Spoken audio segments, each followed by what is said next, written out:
Philippe Josserand, Les 7 vies de Jacques de Molay. Jacques de Molay fut le dernier grand maître des Templiers. Arrêté à Paris en octobre 1307 sur ordre du roi Philippe le Bel, qui accuse l'ordre d'hérésie et de pratiques licencieuses, il est condamné, après un procès peu équitable et des années de torture et d'interrogatoire, à périr sur le bûcher en mars 1314. Sous la plume de Philippe Josserand, spécialiste reconnu des croisades et des ordres militaires, 7 proches de Jacques de Molay en dressent le portrait, chacun leur tour, à travers lettres, dialogues et monologues. Connectant les vivants et les morts, le présent et le passé, les chroniques médiévales comme les recherches modernes, cet ouvrage fait résonner au plus près réalité et fiction. Condamné à la prison à vie, Hugues de Perrot, qui fut en Occident le principal collaborateur de Jacques de Molay, écrit à un officier capétien, Guillaume de Hangest le Jeune, aux mains duquel est parvenu le trésor qu'il avait réuni à la fin de l'été 1307, peu avant que les frères du Temple soient arrêtés au royaume de France. Dans peu de jours, vous le savez, les comptes de votre bailliage de sang seront vérifiés. Vous en avez été informé et sans doute cette annonce n'est-elle pas étrangère à la lettre que vous m'avez récemment envoyée. Jamais vous ne vous étiez enquis de moi, je suis ravi que vous le fassiez, même si vous voulez que je mente sur le contenu du coffre et me demandez de ne rien dire des pièces d'or dont vous vous êtes saisi. Comme vous, j'en suis certain, j'ai compté avec attention ce que renfermait la boîte avant de la remettre à Pierre Gaude. C'était il y a près de 14 ans, mais j'en ai conservé la mémoire. En plus de 5010 pièces d'argent, il y avait 1189 pièces d'or, au nombre desquelles, vous vous le rappellerez certainement, 300 florins, 149 royaux, 500 masses et 240 chers, ces dernières d'émissions récentes.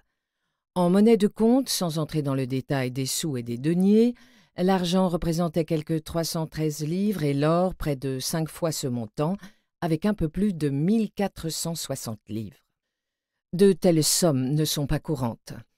Aujourd'hui, mon entretien à Montlhéry se monte à 5 livres mensuels et j'avais bien conscience à la fin de l'été 1307 d'avoir réuni une petite fortune.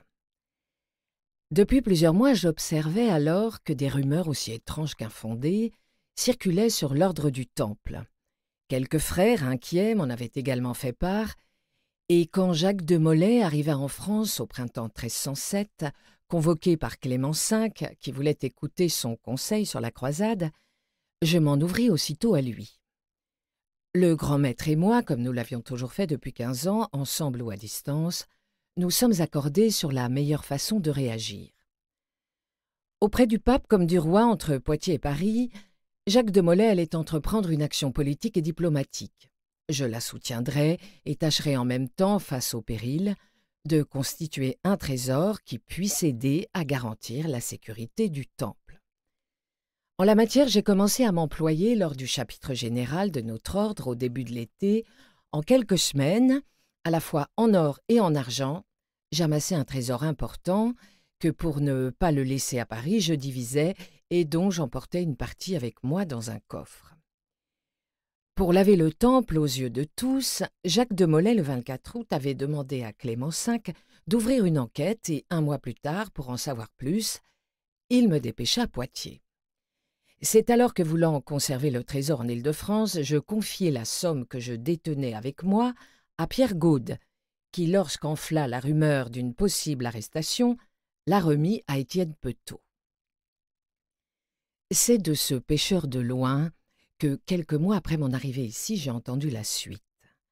Cette dernière, Guillaume, vous était évidemment connu de longue date, mais j'en ignorais tout et n'en aurais peut-être jamais rien su sans le scrupule de cet homme qui, informé de ma détention à Montlhéry, décida de venir me parler de ce coffre m'appartenant dont il avait été un court temps dépositaire.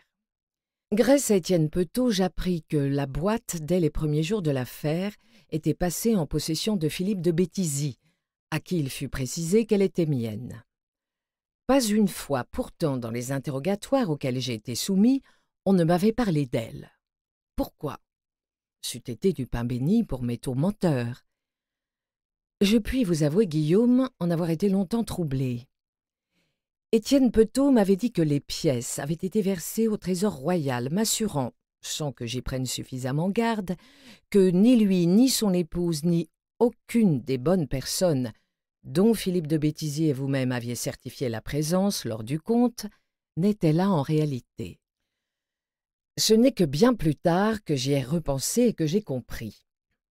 De la prise, votre lieutenant et vous n'aviez remis qu'une mince partie, sur laquelle les enquêteurs ne crurent pas bon de m'interroger.